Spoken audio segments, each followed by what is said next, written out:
Hello everyone, I'm the Enforcer, and welcome to the breaking news. Please make sure to like, comment, and subscribe, and support us on Patreon, link in the description below. Today we have breaking news, as we have been able to hear that the Commander-in-Chief of the Armed Forces of Ukraine, Oleksandr Syrski, is apparently going to be preparing a new counteroffensive within an unknown area of the Ukrainian front lines after the Russian Kupyansk offensive has been completely stopped dead in its tracks. We have also been able to hear incredibly major news that within a couple of hours we are expecting that the Israeli authorities will be declaring a ceasefire inside of Lebanon, and the Israeli invasion of Lebanon will come to a close only a short month and a half to 2 months after the ground invasion began. Incredibly major news, while we've also been hearing of major financial woes beginning to grip the Russian Federation in absolutely public form, as rapid inflation is still continuing to skyrocket, and it appears that the Russian Federation is desperate to find any way out of the conflict as soon as possible, as they are now declaring more retaliatory strikes against Ukraine for the use of more ATACMS missiles inside of their territory, which just happened a few hours ago. Meanwhile, we were also able to see that another oil depot inside of the Kaluga city area has been hit for a second time in the past 3 days, and we've also been able to hear major news that the Czech Republic is going to be providing support well on into the future into 2025, and not only that, we have also been able to hear from inside of Belgium that NATO is going to be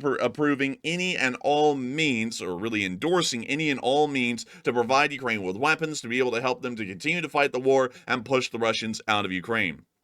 We have absolutely major news today from every single corner. And moving on into our first piece of major news, we were able to hear that the Commander-in-Chief of the Ukrainian forces, Oleksandr Syrski, is declaring that a new Ukrainian counteroffensive will begin. According to the information that we have, the Russian offensive in the Pokrovsk direction has apparently been one of the most challenging and difficult ones for Ukrainian command. While mostly overlooked on really any channel that covers the news on YouTube, considering that this offensive was largely a more quiet one and was not really publicized or talked about that much, even as far as our news sources are concerned, the Pokrovsk offensive was apparently the one that started to push the Ukrainian armed forces to their absolute limit of dealing with a large amount of ground offensives and trying to stop each and every single one of them. And for this reason,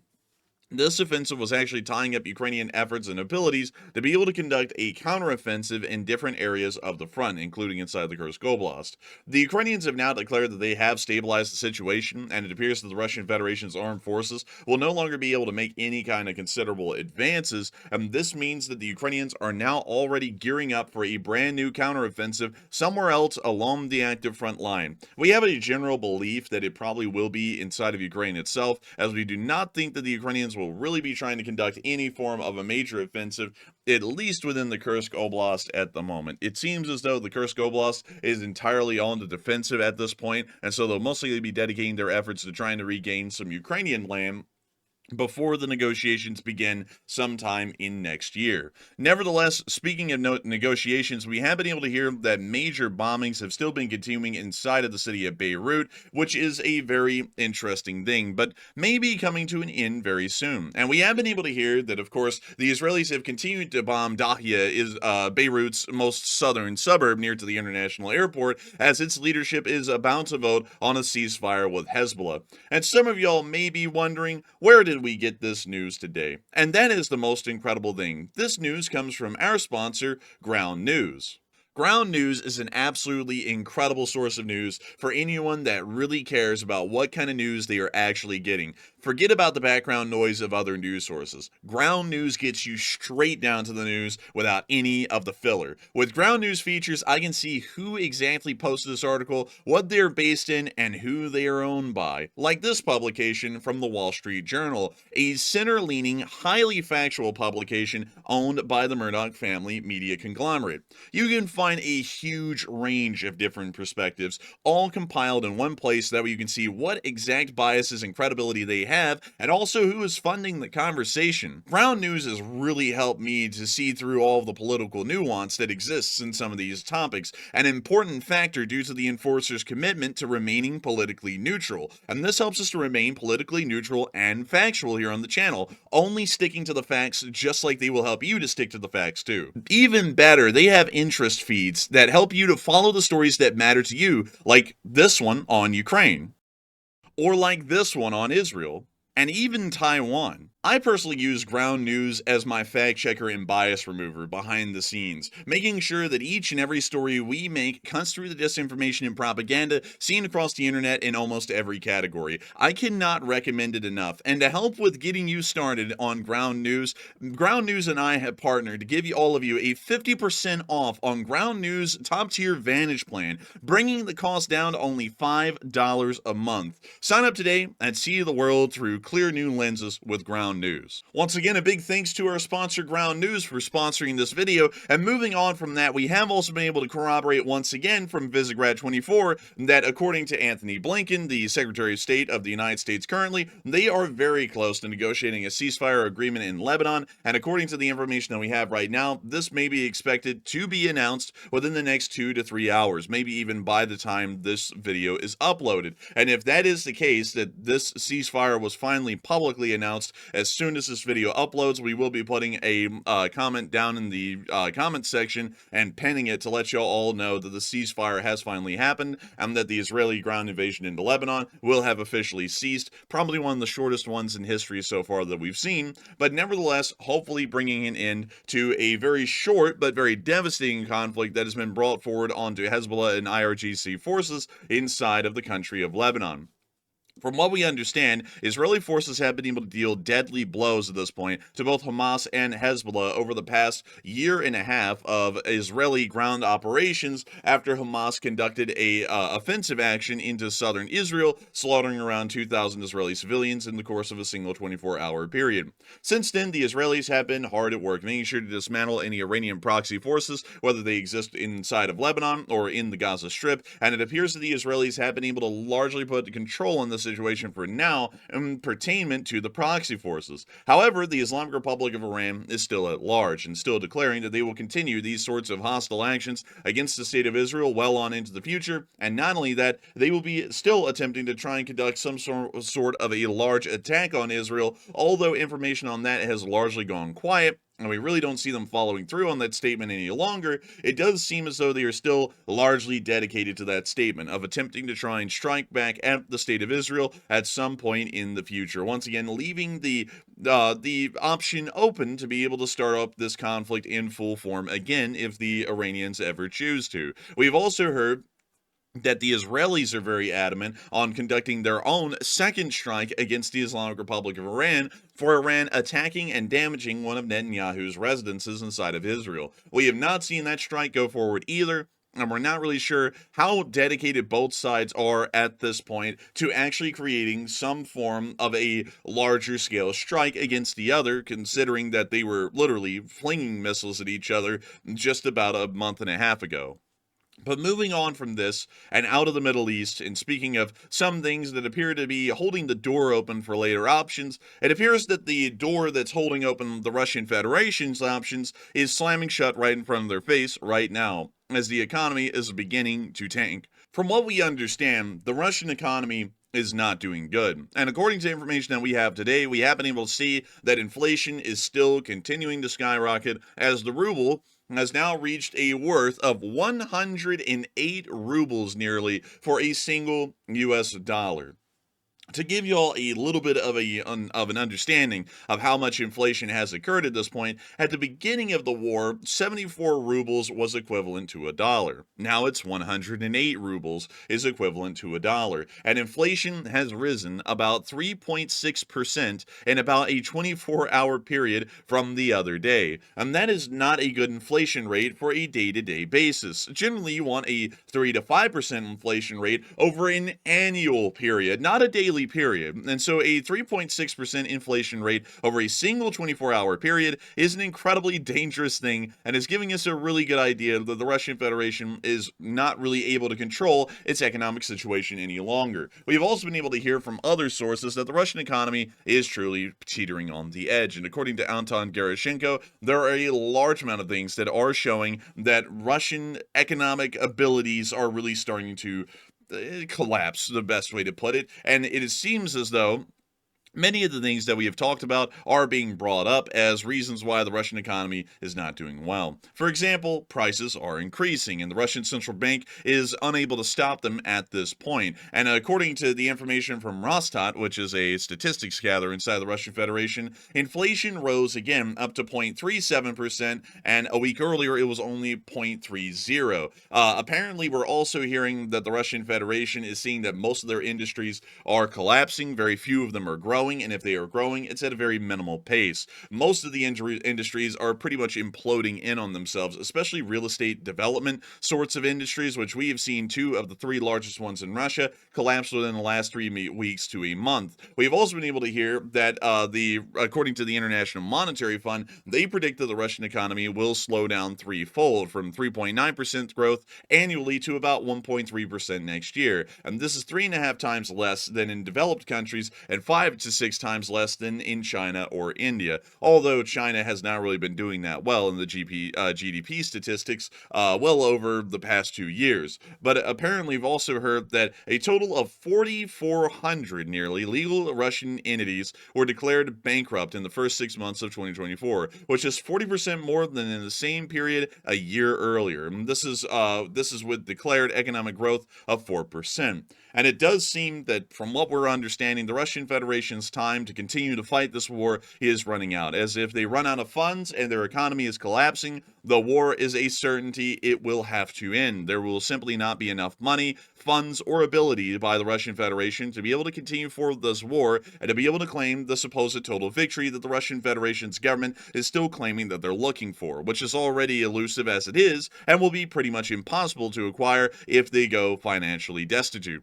But nevertheless, we have also been able to hear of some other major actions that have happened fairly recently. And while we didn't put this down on our short war news summary, as this did happen yesterday, and therefore doesn't really qualify for the breaking news today, we were able to hear that Ukraine conducted another ATACMS missile strike into the Kursk Oblast. And we didn't really get a lot of information, to be entirely honest with you all, about exactly where that hit and what kind of damage it caused, but the Russians did confirm that it actually did happen, and there was some sort of significant damage that was caused to the Russian Federation. And for this reason, they are now saying that there will be retaliatory strikes against the state of Ukraine once again for the use of ATACMS missiles on the territory of the Russian Federation. We were able to report this ourselves on Twitter, and if you would like to see this, please make sure to go follow our Twitter. Link is in the description below. But we do have official proof right here from a Russian source, which is one of the Russian news agencies on Telegram, which did state that the Russian Federation has declared that another retaliatory strike will be conducted for the use of ATACMS missiles on Russian Federation territory. This is not something that is entirely new. We have seen this before with the use of the Oreshnik IRBM against the city of Dnipro just about a week ago or so at this point. It does appear that the Russian Federation will be maybe attempting another Oreshnik strike, as they did state that they would be continuing to do this inside of combat conditions, which would be inside of the war in Ukraine. And if that is the case, we probably will be seeing that the damage will, once again, be very minimal, but still be sending a very stark warning and a message to the entirety of the Western world. One that people don't really seem to be paying attention to too much, at least inside of European countries, as we were able to hear that the British have secretly donated dozens of Storm Shadow missiles right before their first use inside of Russia at the attack at the Marino command post, and we have been able to hear that the NATO authorities inside of Belgium have endorsed any and all means, including medium-range missiles, for Ukraine to defend itself and deter future aggression. And this was stated in Resolution 494 and was adopted by the Plenary Assembly. This doesn't really mean anything in the big picture. It's more so of a diplomatic motion, if anything. It does not mean that NATO has this massive stockpile of weapons and missiles that they're going to start providing to Ukraine, or that they can force countries that are in NATO to give missiles and weapons. This is really just NATO saying it would be a prudent move, and then each and every country that makes up NATO has to decide what they will give, if anything, and whether they would actually start to send Ukraine medium-range missiles. One of the ones that was brought up was the Tomahawk cruise missile, missile, which is an incredibly famous one. Of course, everyone in America and really the Western world knows about the Tomahawk, and we have not heard any mention by the United States federal government at the moment about the provision or sending of Tomahawks to Ukraine, and we believe that that largely would be off the table, as such a long-range weapon would quite literally put every single Russian target within Western Europe, really where everything that's important in Russia is, under fire, which probably would escalate this conflict to a point that it would be largely unmanageable, at least from what we're understanding right now. Moving on from that, though, we were also able to hear from one of the members of the LSA themselves, the foreign minister of the Czech Republic, Jan Lipovsky, that the Czech Republic will continue its initiative to supply ammunition to Ukraine into 2025. And we were also able to hear that, according to Jan Lipovsky, he said, this year we promised that in case of sufficient international support, we will purchase and transfer 500,000 large caliber ammunition pieces to the Ukrainian armed forces, and we will fulfill it. Apparently showing that the Czech Republic is still dedicated to providing a great deal of support to the Ukrainian armed forces and making sure that they're able to continue on their fighting until the beginning of 2025. Then we'll probably see that the situation will be reassessed, and they'll either continue to send more ammunition, or they'll lower the amount of ammunition that's being sent, or they will completely stop it. One way or another, it does seem as though many countries are still dedicated to providing Ukraine with more important and more heavier hitting weaponry, so that way the Ukrainians continue to hold their own on the battlefield against the Russian Federation into these final months and maybe even year of the war. Meanwhile, the Ukrainians have still been striking at Russian Federation depots and supply posts throughout the entirety of the Russian Federation, as another strike on Kaluga's oil depots was seen again. We were able to see the fire raging right here off in the distance, right on the eastern edge of the city of Kaluga, and of course the fire is quite significant. We are generally able to geolocate these, as we've actually seen these before, or at least mentioned before on the stream that we were running a couple of days ago, but these oil tanks are about right here. And from what we can tell with the actual smokestacks, I guess you could say, that were in the area, which are somewhere around this facility right here, which you could see, it appears that it was this oil depot that was caught on fire, and not the larger one that's over here to the very far east of Kaluga. This is giving us once again that little additional bit of information to let us know that the Russian Federation is having most of its oil abilities being stricken and damaged quite heavily, which will be posing a major problem for the Russian Federation going forward, as if they do not have enough usable fuel products, they simply just grind to a halt, and it becomes too expensive and too impossible to really conduct any kind of major economic activity. And for this reason, the Ukrainians will most likely be able to secure a victory in the conflict if those kinds of conditions prevail. And it does sound as though the Ukrainians will be waiting for that to happen, as we're already starting to hear that